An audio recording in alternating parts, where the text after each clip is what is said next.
Hello and happy Friday to everybody out there. Welcome into the PHLY Phillies podcast. You're about to see a red blur come behind me, and that's because I'm very excited today. Not only do we have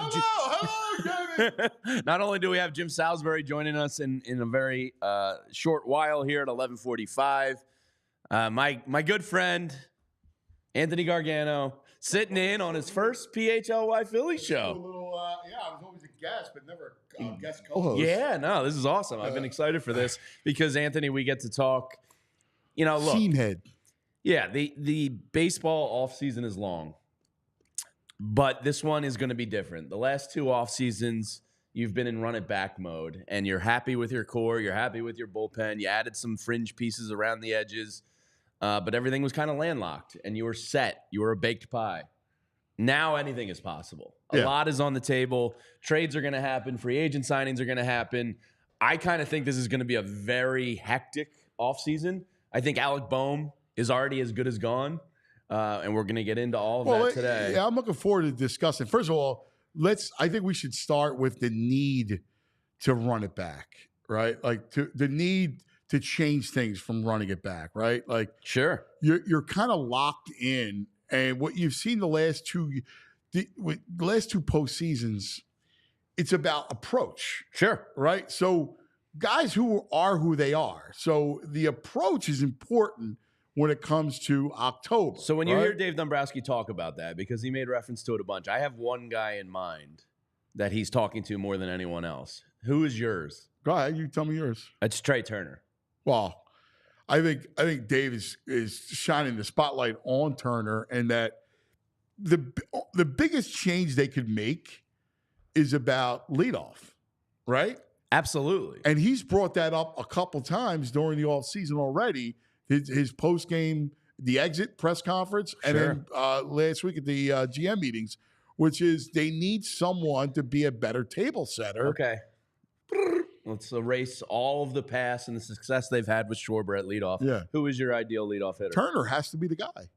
See, to me, I'm very tempted by the idea of Bryce Harper. Harper. Listen, I would not. I wouldn't poo-poo that. I brought that up a couple times. Ideally, you're right. Trey Turner should be that guy. I brought Bryce up as a leadoff guy because, listen, he's your best hitter. He sprays the ball like You could lead. You could start the game 1-0. On base is great. Like Schwarber, he's fast. Like he does everything right. Like I hear you. In a perfect world, Bryce is your number 3. Yeah. Right, and Turner's your leadoff guy. It feels like to me that they want Turner to lead off. I think that's what would make the most sense. But I think Trey, and this is why I think Dave kind of is calling him out a little bit in terms of veterans buying in and making some changes and spraying to all fields. I think Turner's too obsessed with putting the ball over the wall. Yeah. And he needs to focus on doubles and driving gaps. Yeah. And I think he's been called out. He's your fastest. Yeah. Turner is lightning. Uh-huh. Like Turner should be stealing 50 bags. Yeah. And they talked about it this offseason that he was going to steal more. I don't know why it's not happening. Well, he got to be on base. And the other problem, and I get why. Listen, I understand their mindset, which is, hey, Schwarber leading off, gives you a chance to be up 1-0. Sure. And then if he gets out, you got Turner as your quasi leadoff hitter at number 2. Yeah. Right. Like it's kind of the mindset. But Schwarber's terrific at working a walk. His on base was outrageous. Right. And it works against them a little bit in that he clogs you up. Right. Like. So I think for Schwarber to be, and I'm not saying he's not a good leadoff hitter. He's been and Tyler can tell you, I've sworn off this conversation kind of. Well, but for him I think Dombrowski's opened it back up. Yeah, and so this is why we have to talk about it. For him to be your leadoff hitter, you need production from 8 and 9. And you kind of want to reset there and get the RBI opportunities for him at the top of the order because you only lead off the game once, right? Right. So you need 8 and 9 to contribute to Schwarber being the leadoff. And frankly, Johan Rojas is not offensively good enough, and Brandon Marsh regressed in a major way this year. And your bottom of the order was dead. Yeah, and that kills you. So then, Schwarber's coming up, maybe kills you on the turn. Yeah, it does. So it's like that could be on the table this offseason. The thing I think the Phillies lineup misses the most is they don't have a right-handed bat to protect Bryce Harper in this lineup. And that kind of leads into this conversation too. If you move him up, do you want to have a Trey Turner or somebody else behind him that can give him a little bit of better protection? JT kind of regressed last year. Alec Bohm, not an ideal 4-hole hitter. Castellanos, not really an ideal protection guy for Harper. To me, like, you need that guy to protect Bryce. So if moving him up in the order gets that protection and lets him see more pitches, then I'm all in. Here's the thing. I don't think you can determine who the leadoff guy is until you know who your left fielder is or center fielder and third. Like, you got to figure out where you're doing elsewhere, right? And then you can decide what your lineup looks like, because you don't know. I mean, look, to be honest with you, I think all of your outfield spots are in play. Like, there would be interest in Castellanos. Castellanos had a terrific year. He did. If you're ever going to move on from him, it would be now. He's got 2 years left on the deal, 20 a pop. There's teams that would be interested in Castellanos that way. Yeah, I think he's fairly paid. Probably not overpaid, not underpaid. In this climate. Yeah, I in agree. this climate. But you have to figure out, what does your outfield look like, right? Like, that's the biggest question. And Tyler and I, the last couple of days, and Jim Salsbury is going to join us, and we'll continue the conversation with him. The left field free agent crop, Teoscar Hernandez, Anthony Santander, and Juan Soto. After those three, the left field free agent crop gets ugly. Yeah. Center field, you can't even address center field in the free agency. No. So that's what kind of lends to the trade talk. And Alec Bohm is very much on the block here, because the Phillies last year, when guys came up in the rumor mill, Nick Castellanos and others, they were like, no, that's not happening. They denied the rumors right away. The Alec Bohm stuff has been out there for 2 weeks now, and there's been no denial from the Phillies about it. And nor should they, because here's the thing. I want to see what the market would bear for Bohm. I like Bohm, so I'm not in a hurry. But he's to move. You got to give something to get something. Well, that's the point, right? Like, you got to figure out, like, all right, what does it look like? Who's out there that I can get, who makes a lot of money, and I can assume the salary? I'm going to say it one time and then we'll put him to bed because it's unrealistic. But it's a shame the path that Trout's health took. I know. We talked about him yesterday, Tyler and I. Because Did you? We were talking about the free agent center fielders, and it's absolute dreck. Like, there's nobody there that I would take over Brandon Marsh. Yes. And then somebody in the chat was like, well, what about Mike Trout? It's a no for me. Because it's just like, unfortunately, it's a guarantee that he's going to be hurt. And he signed for, what is it, 5 more years? Like again, big money. The only thing with Trout, and then I'll leave it be, is I don't know what the doctors say about his conditions. Yeah. Right? Like, I need to see some sort of medicals with him and why the breakdown. Is he degenerative? What's the problem? Like, it seems to be don't know. A litany of injuries. You've had knee, you've had wrist, you've had back, you've had kind of everything. And it's unfortunately, is he just in an Embiid phase where it's not like, I know when he gets hurt, or if he gets hurt, it's when he gets hurt. No, listen. And the last thing you need is a player, forget about the money aside, is a player that you can't count on. Absolutely. That's the problem. Yeah, and that's kind of why Alec Bohm is on the block. Is I don't think they trust him come playoff time anymore. You talk about health-wise, and you're hearing a lot of stuff. AJ Przinsky came out the other day and said, from what I'm hearing around the Phillies team, is that they're concerned about his maturity, and he needs to grow up in a lot of ways. And look, this is a guy that got benched in Game 3 of the playoffs. You covered baseball. You were in those clubhouses. Body language can be like a contagious thing. So you're together so much, you don't want that negative juju in the locker room. I have. So you don't even know what I'm going to bring up to you. Oh, all right. You're right.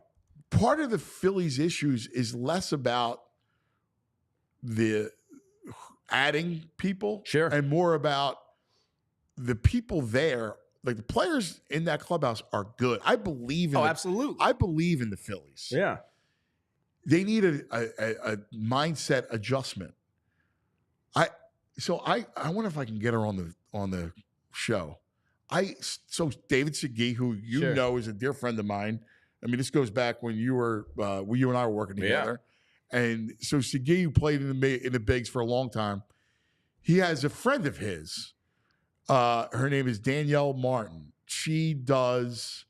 She's a mindset coach, an approach coach, and I've been talking to her. In fact, I'll say it because it doesn't really matter. I tried to put her. I've tried. I don't know yet. I've emailed John Middleton to try to connect them because this woman, she works with about I don't know, 50 or 60 big leaguers, including somebody on the Mets. And she's very close with Barry Bonds. I spoke to her for like 2 hours one night. I was blown away by. Really? She actually, you remember Mark Rudzelanek? Yeah. She's his ex-wife. She has 2 sons that are ball players, big time ball players. So she understands. She lives the game, right? Yeah. She knows the game. She's really close with Bonds. And I talked to this woman. I was like, and she works again with a lot of big leaguers, some minor leaguers, and she's looking for an organization. She was talking to the Rockies, and I'm like, I got to get her with the Phillies. And we had a whole conversation about Bone, about mindset. Interesting.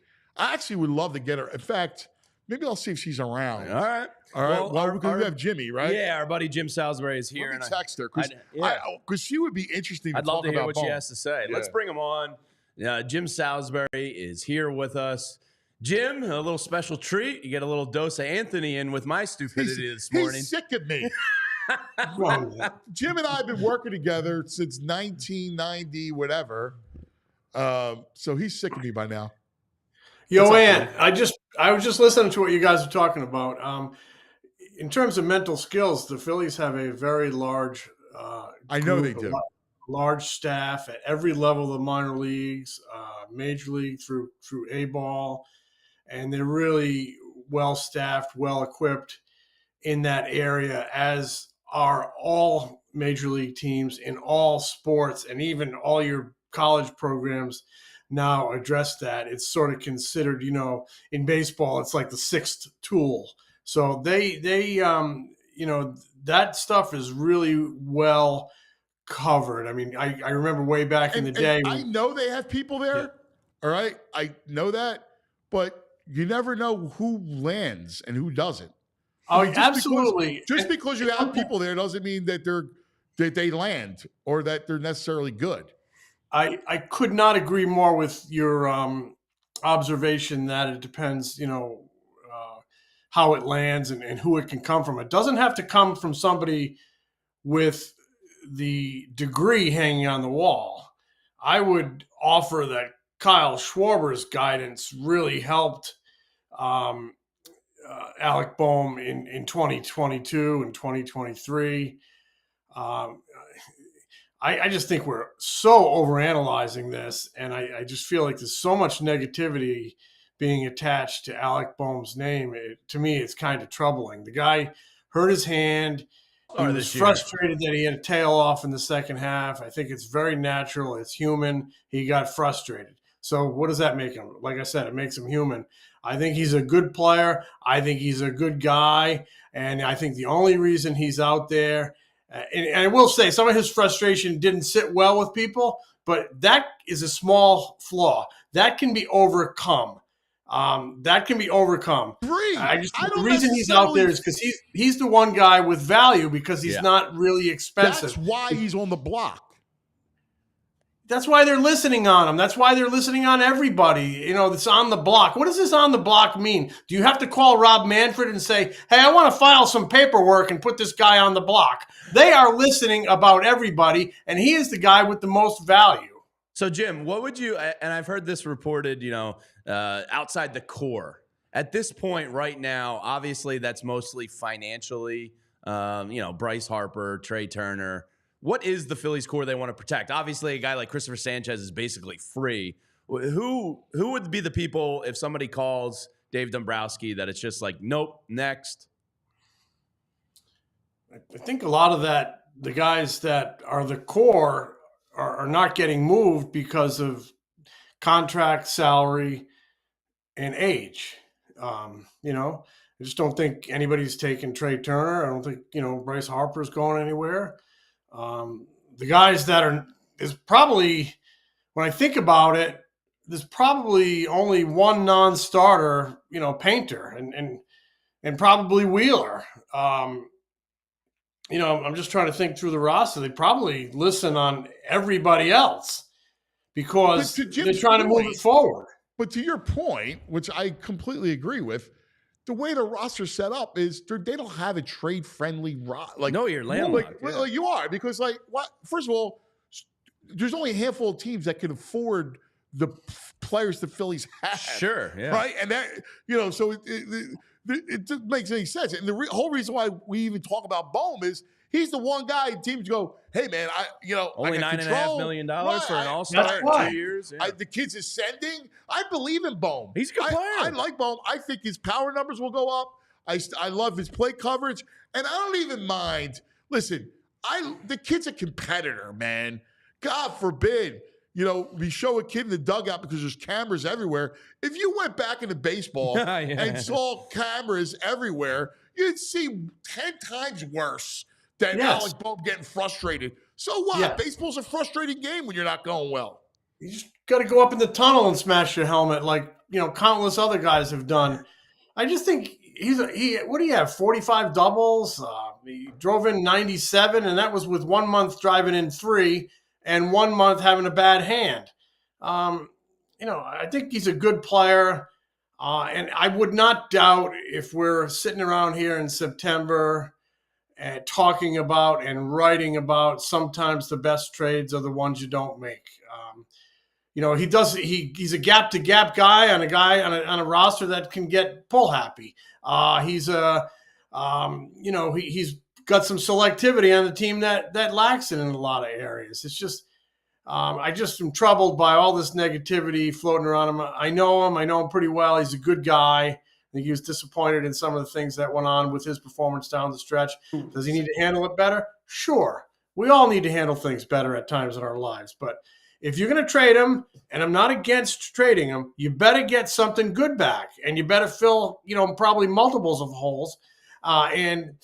Because I'm not in a rush to trade him. He's a good player. I would trade anybody if it made me better. But I just think this guy has value, and I think he's being mentioned out of circumstance. Cheap enough, he's got some control. He's not locked up for 7 or 8 years, so that makes him tradable, and teams like him, and there are teams out there with needs at third base. But if he's back here, I am really happy because this is a guy who hit in the middle of the order for you a couple years in a row, and he is getting better, and he is a very good player. All right, so let me just go a little further here, because the other aspect is who's playing third. And you brought up Bregman, and I'm going to tell you, I didn't. A rival executive from Buster Olney. Now we've been talking about Bregman here for a month, Jamie. We've been talking about Bregman for a month. Yeah, we've mentioned him as a possibility if you move on. No, we were talking about, and we've also pointed out he has that qualifying offer for a team that wants to build through the draft. You want to give up your second highest pick and your fifth highest pick and $1 million in international signing bonus. It's something you have to weigh. Sure. He's another guy he's going to be 31. That's going to require 5 or more years. He's on a downslide. Can you take on another 5 or 6 year deal that begins with a 20 something when you're already at the second luxury tax and going to bump up on the third? I just don't know that it is realistic.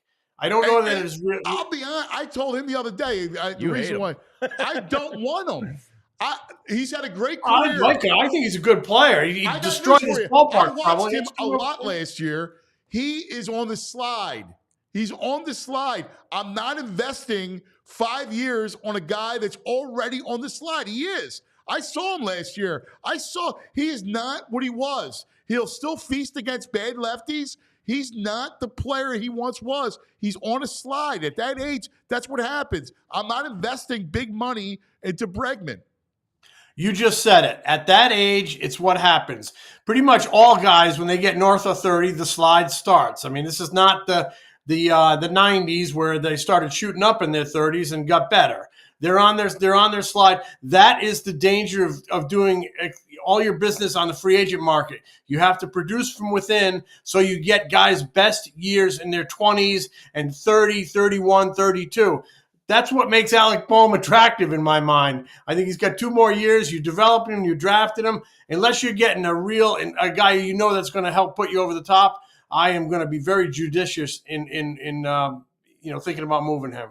So, Jim, one of the other names that comes up a lot in trade talks, John Heyman just said it last night, 4 teams are in on Garrett Crochet. The Phillies and Chris Getz had talks at the trade deadline. They wanted Andrew Painter, obviously, for reasons we all know. The Phillies want to protect him. Everybody wants Andrew Painter, Jamie. Yeah, of course. I know, right? Like, who wouldn't? So the Phillies were in on Crochet in July. We talked about this then. Mm-hmm. They made an attractive offer from what I hear. It wasn't enough to get it done. I think Chris Getz was probably really super protective, but he's back out there. And I think when you say, okay, they had interest in July, they made an offer in July, you extrapolate it out, they're probably going to have interest again this offseason. I think, it's something you have to look at. But I do believe they made a pretty competitive offer, and it got turned down in July. Yeah, I think the thing that changed here is the White Sox are looking for position players, and Alec Bohm wasn't expendable in July. He could be here. Do you think this is something they're going to go to the table with? I don't know if I think Alec Bohm's with 2 years remaining, and now he's bumping up on his late 20s. I think they're looking for younger, more type of on the threshold types, Aidan Millers, Justin Crawfords, those types. Would the Phillies part with them? I don't know. I'd be very careful on Miller, but I'd listen on everybody. Miller could. What's that? I heard a scout say that Aidan Miller is the best offensive prospect they've had since Mike Schmidt. Once I heard that, he's untouchable to me. Yeah, that comment was around since April. I mean, he can play 3 infield positions, and you got uncertainty at least 2 of them because you don't know if Bohm's going to be moving on. He's going to be bumping up against free agency if he stays in a couple of years. And Turner probably has to come off shortstop at some point in his career. And he also can play some second base. So it would have to be awfully attractive for me to move Aidan Miller. I think he's a hell of a prospect. Justin Crawford, I've covered this team forever. And, gosh, it seems like center field has always been a turnstile, always been a sinkhole.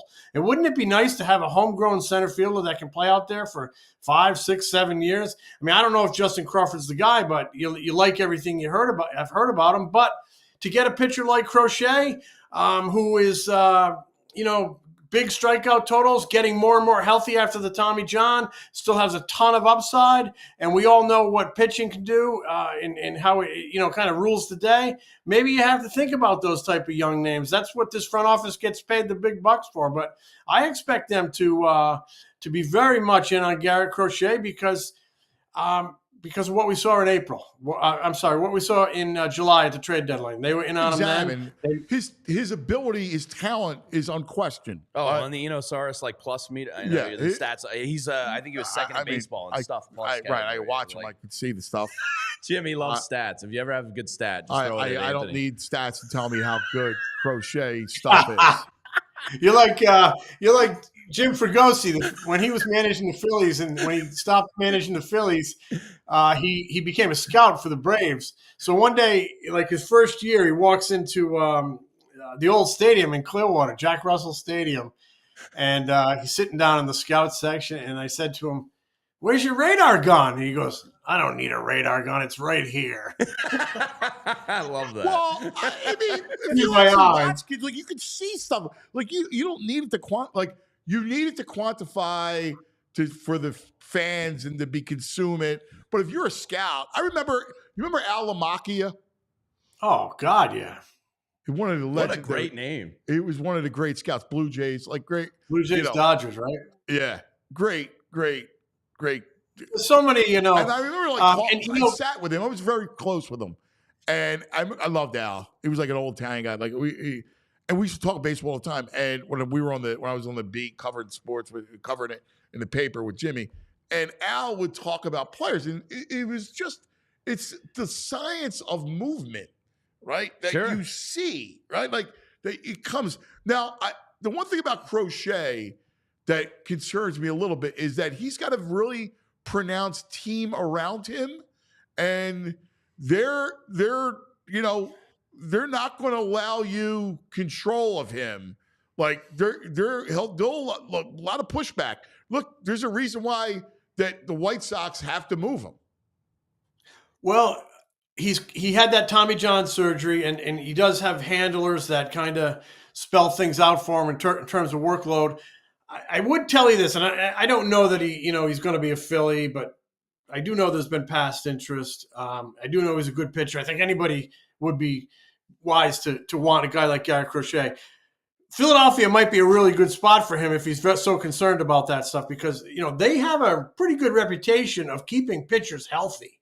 They do a really good job monitoring workload, getting the extra day when they need it, maximizing performance by getting them proper rest. So the Phillies are very in tune with that stuff. Caleb Cotham, Rob Thompson, they do a really good job. Look at the way they've kind of kept pitchers healthy. I mean, Ranger had a back, but they've done a pretty good job keeping their big guys healthy and getting innings from their starters. So this might be a good landing spot in terms of that for him. I don't know anything beyond that. My only question, by bringing it up, was, does that scare you at all? Like the only having heavy-handed handlers sometimes, and that's part of the equation that you have to look at.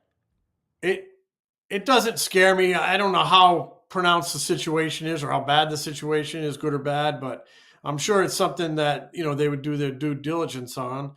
But at some point in an athlete's career, you got to want to win some games. You got to want to play for a winner. You got to want to go for that game. Right. You also want to. Yeah, I need you playing. I need you pitching. Right. Like I'm with you. Let's keep going further with this. It's just a fascinating offseason. It is. Yeah. It really is. Outfield wise.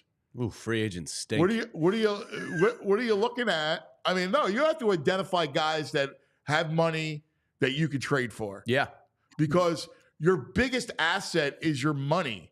Because I can go get a guy and say, listen, I'll give you, prospect 6 and 9 because I'm going to take a lion's share of the salary. Well, the guy that you would take on money is the guy Jamie loves, but I don't know. He's Lou Bob. Yeah. But he's had trouble staying on the field.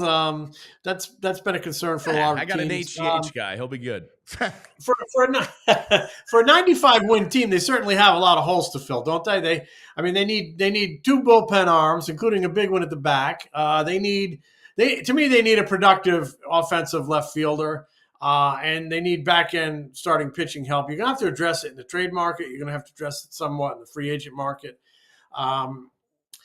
Free agent outfielders, the guy it's not very attractive, but, I think Teoscar Hernandez would be interesting. Does he have a qualifying offer? I think he does. Yeah. Yeah, he did. I believe so. He does have a qual. So that could kill that for me. Tyler O'Neill does not have a qualifying offer. I know that. And he's a guy I think would do a lot of damage. He would do some damage in this ballpark. He would. But again, like Jamie's favorite player, he's had, he has had trouble staying on the field at times, but pretty productive player. Has got some selectivity. I think that would be a nice fit for the Phillies. So, Jim, there's a lot of speculation out there that Jeff Hoffman could be turned into a starter, much like, Hicks in the past and Ronaldo Lopez, and kind of make that transition. Do you think Jeff Hoffman, 1, goes that route, or 2, does he, stick in the bullpen? And if so, you like the chances of the Phillies keeping him if he does stay in the bullpen role? Well, I don't know. That's a tough read for me. Because I think his struggles in the postseason probably resonate a little bit with the front office. And it was a really good relationship. They got a lot out of him, but he got a lot out of the Phillies, really put himself on the map with the Phillies. So in that respect, you could see them maybe have an interest in bringing him back. But I just wonder if those postseason struggles gave him pause. He's going to be expensive. He's going to parlay the success he had into a nice contract. Now there's the whole thing about starting. So I wouldn't be surprised if he, either way, but it certainly wouldn't surprise me if he landed somewhere else. I think Estevez is still someone that they're very interested in, and there's a number of kind of back. Clay Holmes would be a guy that I'd have some interest in on the free agent market. And then there's trade guys. Williams and Helsley are both National League Central, very attractive trade guys. And wouldn't a guy like Helsley be very kind of coincidental or ironic? I'm not sure which use of the word applies, in that he was the guy that started that meltdown that started them on the road to the 2022 World Series. But he's awfully good, and he's probably going to get moved. Williams, awfully good, probably going to get moved. Those are guys, I would look at on the trade market. His health concerns going forward. Have you heard anything there? He had a little bit of an issue last year, I think, with the lower back. Who's that? Devin Williams. Well, he came back and he pitched down the stretch. I mean, he threw he hung a he's got that great changeup. Hung a changeup. I saw a stat. I think it was from Sarah Langs. He threw like 77 changeups this year, and only one went out of the ballpark. It was that big one against Alonso. But I think he came back and pitched. I think he'd be fine now. They would dig into that in a big way. Sure. They exchange medical records. It's all, above board and out there. The Phillies medical team could have access to all his medical records before they would do something like that. And so I don't think that would be a major issue if that's something that they can pull off, and they think they can pull off. But they got to do a few things here. It's going to be really interesting next, starting. Yeah, winter meetings are only 2 weeks away. Start tumbling soon. Hey, what do you hear about the Japanese kid, Sasaki? Unfortunately, their best asset is money, and that doesn't apply here. No, I'm just curious about what you hear from them. Well, the Phillies are scouting Japan. They're trying desperately to get into that. No, I know, but I'm just. Wait, Jimmy, have you They've heard scouted Japan for years about his stuff? His electric stuff. I mean, 100, great split, slider, 23 years old. Maybe could be the best pitcher to come out of Japan, but he wants to come over here and play at the top of the in the the best league in the world. But he's subject to international free agent signing rules because he doesn't have enough. Because of his age and service time over there. So he's going to come over on a minor league deal. And I just think it's going to be West Coast, much like Ohtani. A lot of the Japanese stars gravitate toward the West Coast. I know the Yankees have had, with Matsui, and before that with Arabu, they had. They were able to lure some guys, but when I look at the Dodgers, they already have that foundation with Yamamoto and Ohtani. They're rapidly becoming, if not have become, Japan's team. Yeah, they had breakdowns all over their starting rotation this year, and they can get this guy on a very reasonable contract. I would really think that's the team that's going to go hard after him, and I would think that could be a great fit. I'm sure San Diego is going to be in there. Yeah, him and you, Darvish, are boys. Yeah, so I think this feels like Southern California to me. It does. It's a shame because I would love 23-year-old? A 23-year-old Japanese stud like. Yeah, I'd like to get a little Japanese culture into the East Coast. Hell yeah, we got some, great spots. It's a great culture. Yeah, Charlie was the king there. Yeah, what was his name? The Red Devil. The Red Devil. That's right. Yeah, the Akaoni, the Red Devil, the Akaoni, and so when you're at the winter meetings, when years ago when Charlie would be at the winter meetings, and there would be a gaggle of Japanese writers, and if they were probably 40 or 50 years old, they used to go nuts for the Akaoni because they remembered him and their fathers remembered him. He was huge over there. He was. That's awesome. He told me once, Anthony, you should ask him about this. He'll tell you the story.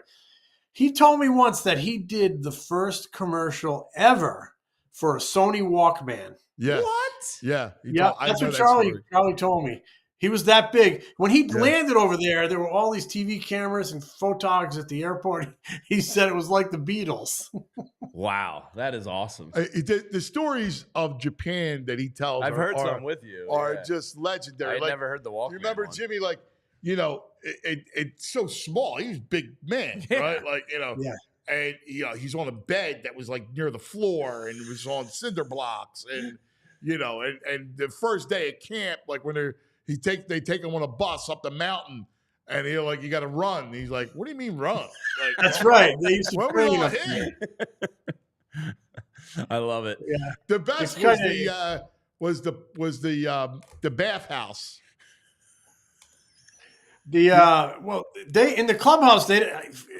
Rex Hudler told me. Remember Rex Hudler? He played over there. Yeah, played a couple of years, and he said they really in the clubhouse they didn't have showers. They had these big tubs that the guys would soak in.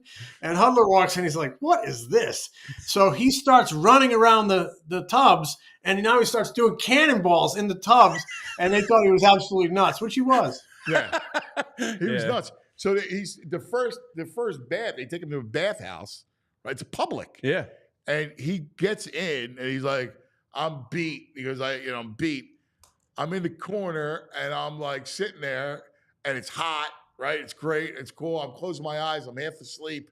I look up and there's 50 women. Hell yeah, and they're walking toward me."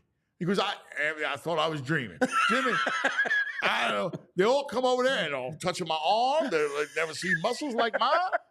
And I'm looking around at all these women, Anthony. I'm like, did I die? The Red Devil. It's awesome. Well, Jim, we appreciate your time as always, man.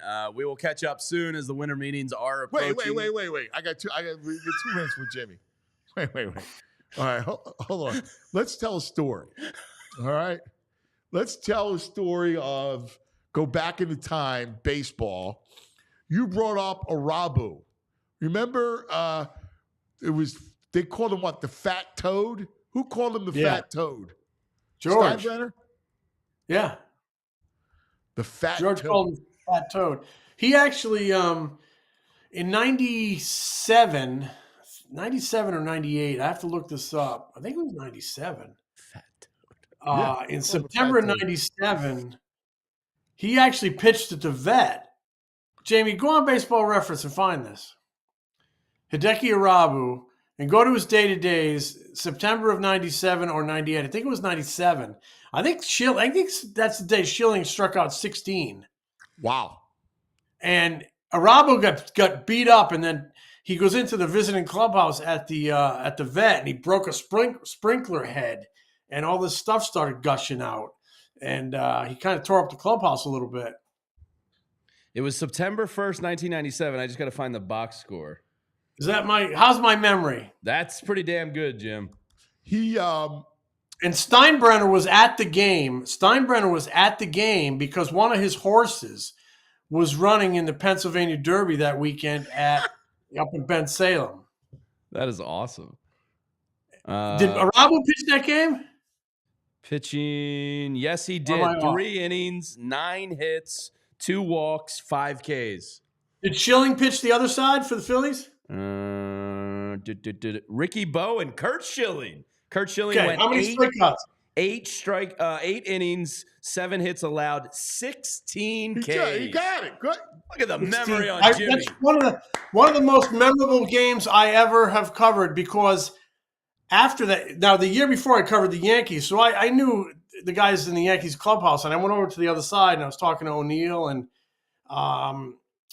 Bernie. I remember Bernie Williams just like saying Schilling was just unbelievable. That the Phillies were really bad that year. The Yankees, I love Bernie. The Yankees were really good, obviously, and they were coming off a World Series, and so that was like Kurt Schilling's World Series that day. It was hot. He just mowed through that lineup, and Arabu got torched, and then he broke up the clubhouse. Yep. That's awesome. And your podcast host was in the lineup that day with Rube. Where did he go? 0 for what? He must have come in as a defensive replacement, no at-bats. So he came in right field, I think. What's your best Steinbrenner story? Oh, man. I got a few of them. I was only there a year, but I got a few of them because it's hard not to have a few. Boy, I'll go first. I'm in the ahead. office. I was never in the office, but it was during the strike. And the Yankees had raised ticket prices during the strike. So I write the easy column, ripping them, that no sensitivity to the fan, blah, blah, blah, blah, the whole thing. So the phone rings. I'm in the office. Remember Pat Hannigan? Oh, yeah, he was awesome. All right, Pat was one of our favorites. He was in charge of the back page. Pat, you got a call. It's Steinbrenner. I'm going, okay. So I get the hold for Mr. Steinbrenner. So sure enough, Gargano.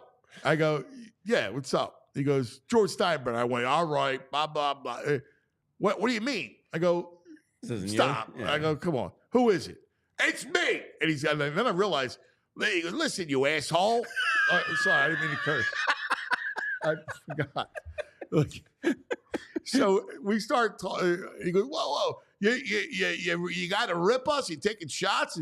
It's the play. You don't even hear my side of the story? I go, well, go ahead, George. I'll write a column tomorrow telling your side of the story. So, all right. So, I'm on the phone. I write the column. But I wrote it mockingly about the whole thing. Like, here's this guy, tone deaf, right? Still calls me up. So I kind of do this whole story where I get all his words out. Sure enough, the next day, I'm back in the office. Phone rings. Hold for Mr. Steinbrenner. It's him again. I want to thank you for being a stand-up guy and running my story. I thought he was going to destroy me because I kind of wrote it mockingly. And he didn't get the joke. So I was like, all right, joke. Thanks. Yeah, he was good copy. He was interesting guy to cover. I'd have to, go through my memory banks to think of my best George story, but it was just, it was kind of thrilling to interact with him because, he was this mega giant in baseball. Oh my God, he was bigger than life, and he projected bigger than life. He used to live at the Regency Hotel, and I had a phone number there. And after they won the World Series in '96, I believe it was on a Saturday night. I think it was a Saturday night. And I remember, I used to commute in to the ballpark with Tom Keegan. Oh. We lived in Connecticut, and we used to commute in. Greenwich. Yeah, well, it wasn't quite Greenwich, but we drove through Greenwich to get where we lived. What was the town that Tom lived? Norwalk. Norwalk. Oh, that was it. We both lived in Norwalk, and we used to commute in. And the day after they won the World Series, knowing that I'm going to need a follow-up, right? And I didn't get home till like 4 a.m. So I just had this phone number for the residence where he lived, and I called it, and he picked up, and I just said I wanted to see how your night went. Did you do anything to celebrate? How's this? And he said he went to Carnegie Deli or one of those places. And I remember he said, like, all the people were celebrating in the streets. And he said, one kid went out and laid down in the middle of the street in front of my car. He goes, what's with these kids? That's all I remember. He was great. He knew how to spice it up, and he knew how to create interest in his team. He loved it. He loved the back page. He loved the whole thing. There was an energy, and Jimmy, you could attest to this, covering baseball in New York because baseball is king. Football is king here, right? Baseball is king in New York to this day. And all that energy and all that, excitement and the Yankees and, it was awesome. It was pretty cool. How about it, Jim? It was a great experience. Oh, yeah. It was like when you watch that Ken Burns special that they'll start showing on MLB Network anytime now. They run it all the time in the winter. But there's an episode called The Capital of Baseball, and that was New York when the Dodgers, the Giants, and the Yankees were all there. And it really is the capital of baseball. It's very, very exciting, especially at the two old ballparks, Shea and the old Yankee Stadium. And, thinking back to when there were 3 teams there, it must have been really exciting and great. But, it's nonstop up there. It's great.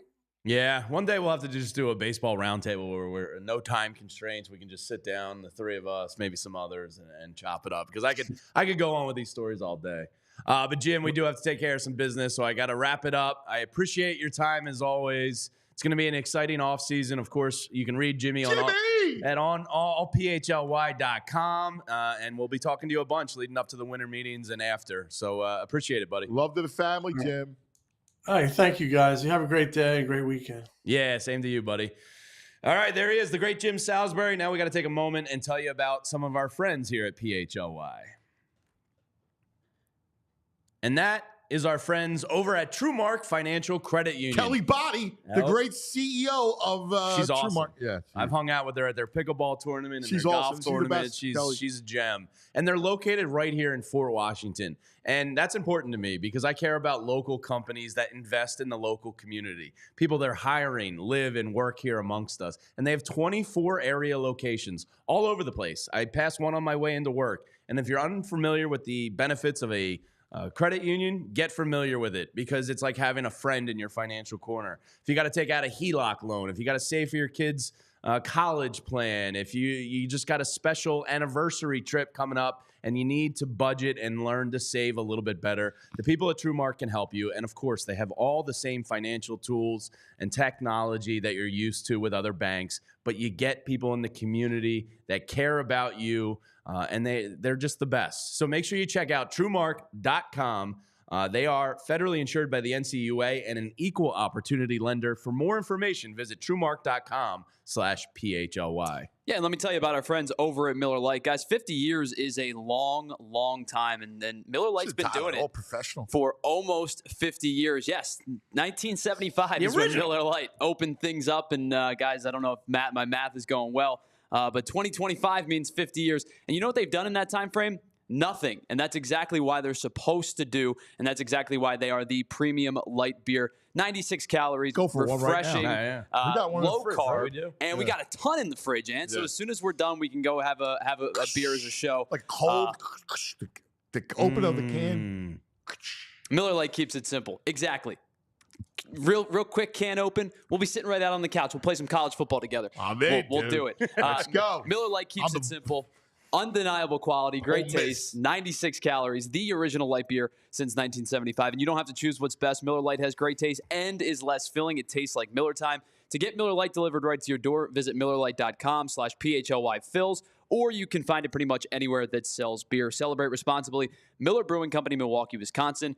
96 calories per 12 ounces, fewer calories and carbs than premium regular beer. All right, and that was a great conversation with Jim. Could have done that for another hour. We got stories. Hearing two old scribes tell the war stories of the locker room and Steinbrenners, that's great stuff. But some of the stuff we talked about there, we were kind of alluding to before Jim came on, and that's the trade market. If Anthony Gargano is sitting in Dave Dombrowski's chair, pretty much anyone is untouchable except Andrew Painter and your landlocked, financial guys. Garrett Crochet, Devin Williams, Ryan Helsey, maybe a Luis Robert is available, some other outfielders we haven't named yet. What direction is your number one priority here? I need outfield help. That's my number one. I mean, look, I know I'll address the bullpen, and there's going to be ample opportunity to address the bullpen. What I need is an outfielder. It is a real issue. I vacillate on Luis Robert. There's risk involved. Like I see the same thing you do. It's not without risk. I acknowledge that. And here's the problem. Am I at the point where I can take risk? I need consistency. I have dynamic players. Sure. Desperation's a stinky cologne, as they say. It is. But I need consistency. Like I need something I can count on. That's my biggest conundrum. Like I need to, if I'm Dombrowski, I'm scouring rosters. I have a guy. I got a name for you. What do you got? Seiya Suzuki. If the Cubs move him, dude, I like it. Perfect for what the Phillies need. I like it. He has got some pop, but hits for average, controls the strike zone, doesn't chase. He's locked in. Yep. Now I would prefer Suzuki to Robert. I know Robert's a free agent. So would I, because it's much safer. You're not going to have to give up. And that's what probably I as need. much. I need that kind of like. Sure. O'Neal interests me a little bit. O'Neal I have to tell you, intrigues me a little. You know, same thing I worry about. Can I count on in the lineup? I'm not doing naked cartwheels down Broad Street, No, but but he does intrigue me. I get production out of him. Started out the year really hot last year. Yeah, he did. He was on He fire. was on fire. Yeah. And then, like, you know, center field's a problem. Yeah, and it's not going to come in free agency. I mean, dude, the free agent list is dreadful. Oh, no, I saw it. It's garbage. awful. Yeah. And left field, Juan Soto pipe dream. No shot, right? No, it's not happening. Yeah, it's not happening. Where do you think he goes? Best bet. I've been saying he's a Met. Now, John Heyman speculated that the Mets are going to spend $1 billion this offseason. Yeah. Corbin Burns, Max Fried are out there. Yeah. You know, obviously Roki Sasaki, they're going to get involved. Everybody's going to be involved with. The Mets could be a problem here going forward. Yeah, no, they could. No, do you think Soto stays in the Bronx or goes out to Queens? Here's the thing, though. If you're the Yankees and you get beat out by the Mets, that's why I think Steve Cohen is going to say, blank check, you fill it out, because he wants to beat the Yankees. Right, but if you're the Yankees, you can't let that happen. But Hal has talked about, he's not George. I know. This is a fascinating free agent. It's a stare down because, listen, I know from covering both teams up there that the rivalry, I mean, you know, it's regal, right? The Yankees are regal and the Mets are they're cute. Right. Over there. And they're Queens. And they're like dirt balls. Like they're like the dirt ball squad. Sure. They've never gotten it right. Even when they spent money, you saw it flopped. Hey, let me ask you a question about starting pitching because I think it's interesting. Do you look at the old guys like Verlander, Scherzer, that you can get on a one-year deal? Yep. There's no bad one-year deals in baseball. I thought that's my philosophy. I thought the same thing. Look, Andrew Painter is going to be capped in some way. You know, there's no definitive term. He lit up the Arizona Fall League, by the way. I would assume it's 100 innings probably as like a max. Do you start his spring training late and keep him as a starter? Dude, I got news for you. Do you put him in the David Price role? What I would do. This kid is special. He is special. And what I would do is I would slow play him all year so that I can amp him up and have him in the playoffs. I want him in the playoffs. I want him pitching regularly, which means I have to start his clock in August, like as a guy, late August, because I want him to roll through September, like mid-August, really, is when you want to start that clock. So one of those guys, the reason I bring it up is because internally they probably know how they're going to handle Painter, right? Yes. Like they probably have a pretty good idea at this point. Scherzer or Verlander, one of those old guys. I mean, I'm in on I think Verlander, I could see Verlander He's coming still throwing hard. Dude, he does. I had no problem with that. And it's going to be an interesting. I'd rather fill my back end with gamers, guys who know how to win. Sure.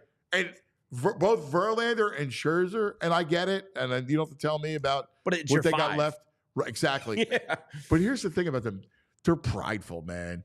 They know a club. All they want to do is be part of a clubhouse that wins, and they know how to win. If I had to pick between the two, I'd go Verlander because that means Katie Upton would be in the stands. I would go Verlander too, just because of the ultimate bulldog. I love Justin both of those Verlander. guys are bulldogs. Yeah, I know. I mean, Scherzer's the same way. Scherzer's a psycho killer. Man. I know. I love them. I'll be honest with you, I'm fans of both of them. I love both of them. It's going to be interesting though because of the starting pitching I'm market. not trading the Braves. Miller. The Braves are also going to be in on Garrett Crochet because Max Fried is, they're not a fair open market value type of team. They like to get guys cheap below open market, and the fact that Fried is hitting the market. Yeah. I think he's gone. Apparently, the Mets are going to be after Burns and him. Somebody in the chat, RC, just said Burns, tweeted about LA. Yeah. But if they get Sasaki, they're not going to get Burns or Fried. The Roki Sasaki thing is going to be an interesting facet. It changes a lot. Yeah, it does. It does. Let's take another break here and tell you about our friends at PHLY. And that's the Game Time app. I went to a concert Wednesday night, a mere mile from here at the Met, right up the road. Saw a guy named Sturgill Simpson. And where did I get my tickets? The only place you need. That's the Game Time app. I've told you about it for a year now. My kids have gotten Rafi tickets on it. I've gotten comedy show tickets at the Met and other places on the Game Time app. And this summer when I was out at Wrigley Field, You know what I did? I sat at a bar in Wrigleyville. It wasn't the night we were supposed to go to the game. We were going the next night. And me and my cousin were like, dude, should we just pull up the Game Time app and see if we can get cheap tickets right at first pitch? So we're sitting at the bar and we're scanning the Game Time app live, and the ticket prices is dropping because it's the top of the first inning. We're a mere 2 blocks away. Boom, we got to a price we thought was great in the bottom of the first, heading into Wrigley. And it's awesome. You get the Game Time guarantee with the best service industry ticketing policy going. You get image of your seat views, and you get the all-in pricing up front. So you're not smacked over the head with late hidden fees at the end, which is just the worst. So take the guesswork out of buying tickets with Game Time. Download the Game Time app, create an account, and use code PHLY for $20 off your first purchase. Terms apply. Again, just create an account, redeem code PHLY for $20 off. Download Game Time today. What time is it? Game time. Yeah, and when you're out at those games, Jamie, let's get you a good pair of sunglasses. And that, of course, is with our friends over at Shady Rays, because 300,000 people can't be wrong, right? Because 300,000 people rate them 5 stars. And for good reason. Incredible optics, just crystal clear polarized optics for any outdoor adventure, whether it might be going to the ballpark or taking a hike. It's beautiful fall time. I know the weather's getting a little bit colder, but my wife now, all she wants to do is get out with the dog and the baby and take some walks around the place. And you know me, I need my sunglasses for everything. So I've got my Shady Rays on every time that the 4 of us go out on adventures. And Shady Rays has an incredible opportunity for you if you ever take an unexpected hit or if they go missing. They have the most incredible protection in all of eyewear. Every pair is backed by a lost or broken replacement. And if you don't love the shades that you buy, man, listen, you're shopping online. Sometimes you don't like them as much in your hand as you did online. Don't worry about it. You can return them or exchange them for a new pair for up to 30 days. And exclusively for our listeners right now, Shady Rays is giving out the best deal of the season as it is the holiday season officially. Head on over to shadyrays.com and use the code PHLY for 35% off a pair of polarized sunglasses. And try for yourself the pair of sunglasses that are rated 5 stars by over 300,000 people, myself included.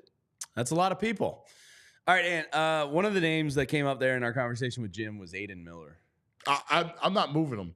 I don't care. He is untouchable to me. Okay, so there's a lesson of the past. I am not a prospect pearl clutcher, but this kid feels special. I know what people say. Hey, the prospects are to be traded. So I understand that. However, the way I want to build it is I want to sustain.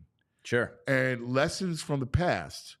Why did it collapse in 2012? Right? You had that incredible run from 2007 through 11, and then it collapsed.